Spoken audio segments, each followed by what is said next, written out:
What's up YouTube? Welcome back to another video. आजको भिडियोमा चाहिँ we will be completing our side quest. So stay tuned अनि लास्टसम्म हेरिदिनु होला. So starting the day with our main quest, which is hitting the gym and getting a sick pump. आज चाहिँ we are training upper body and starting off with barbell rows. Barbell rows चाहिँ मेरो one of the favorite exercise हो for the middle back. यो exercise चाहिँ ब्याकको थिकनेसको लागि एकदमै राम्रो हुन्छ. Moving on to our next exercise, which is incline dumbbell press.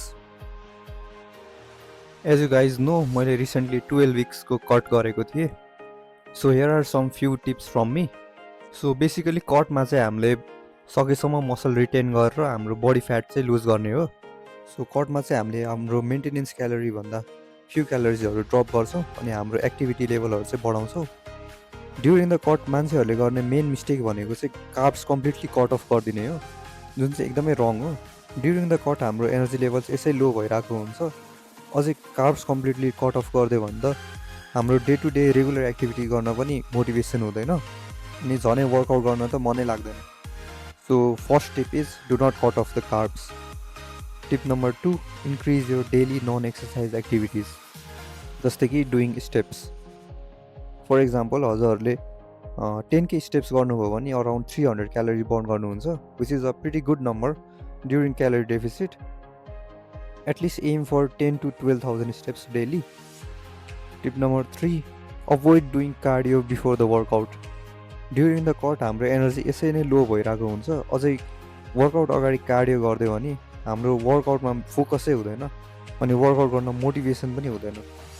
अझै मान्छेहरू त वेट लस गर्ने भनेर ट्रेडमिलमा 1-2 घन्टा नै कुदिन्छन् अनि कुद्यो भने चाहिँ हाम्रो डिफ्रेन्ट एनर्जी सिस्टम युज हुन्छ, जसले चाहिँ कार्बोहाइड्रेट युटिलाइज गर्छ फ्याट भन्दा पनि. सो कुद्न पनि is not a good option. यदि ट्रेडमिलमै गर्नुहुन्छ भने लो इन्टेन्सिटीमा इन्क्लाइन वाक गर्न सक्नुहुन्छ. So before the main workout cardio चाहिँ सकेसम्म अभोइड गर्नु होला. Tip number 4, track your calories.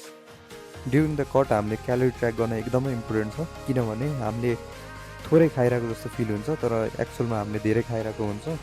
Calorie track गर्न चाहिँ हामीले फुड मेजरिङ स्केल अनि माई फिटनेस प्याल एपहरू जस्तोबाट पनि ट्र्याक गरेर खान सक्छौँ.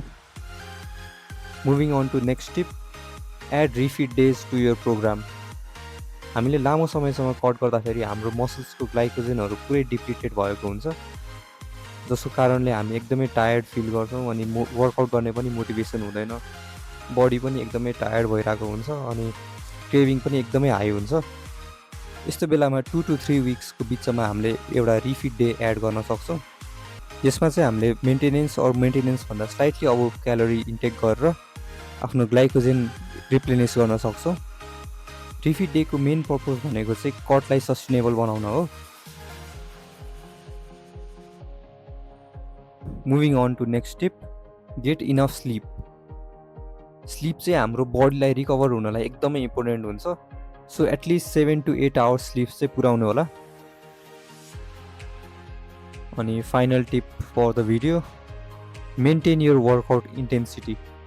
ड्युरिङ द कट हाम्रो energy most of the days low नै भइरहेको हुन्छ, जसको कारणले हामीलाई वर्कआउट गर्न खासै मन लागेको हुँदैन. Those are the days you should show up. यस्तो दिनहरूमा चाहिँ हामीले एक सेट मात्रै गरिदिउँ अनि थोरै रेप्स मात्रै गरौँ, लाइट वेट गरौँ जस्तो फिल हुन्छ. त्यस्तो डेहरूमा चाहिँ हामीले सकेसम्म आफ्नो पुरानो इन्टेन्सिटीलाई मेन्टेन गर्न ट्राई गर्नुपर्छ, सो द्याट हाम्रो मसल लुज नहोस् भनेर. बट देन थोरै भयो भने स्ट्रेन्थ चाहिँ लुज हुन्छ after the cut, but that's completely normal.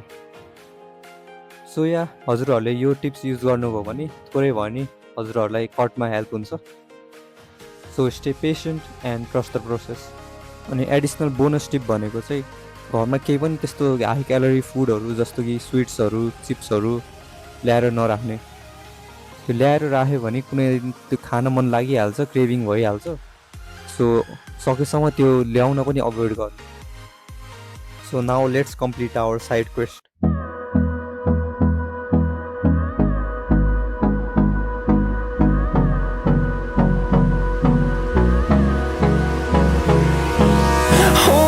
Close till I get up. Time is barely on our side. I don't wanna waste what's left. The storms we chase are leading us, and love is all we'll ever trust. Yeah, no, I don't wanna waste what's left. And on we'll go, through the wastelands, through the highways, till my shadow turns to sun rays. And on we'll go, through the wastelands, through the highways, and on.